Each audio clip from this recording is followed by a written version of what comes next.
nilutong nilagang pata ng baboy. Ayan guys, pata. Hindi ko na napakita kung paano ginawa. Ayan, namatik na po yan guys. May pechay at siling haba. Ayan. Ayan na ang ating nilagang pata for lunch. Ayan guys.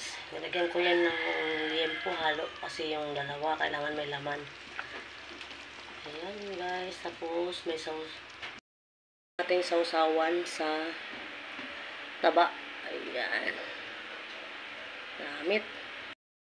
Ayan guys, makakahain na ako. Luto na yan guys eh. Ayan, di ba? Instant.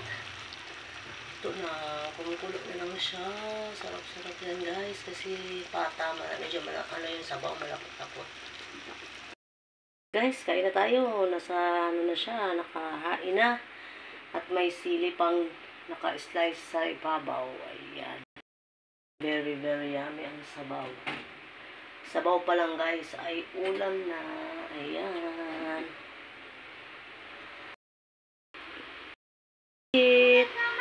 Kain na guys. Sarap. Na order ng bunso.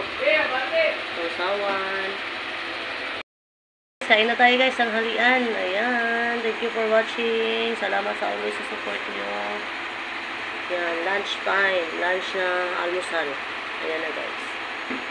Sensya na kayo ang ingay-ingay ng truck sa labas namin. Truck ng Maynilad. Storbo. Ayan, kain na.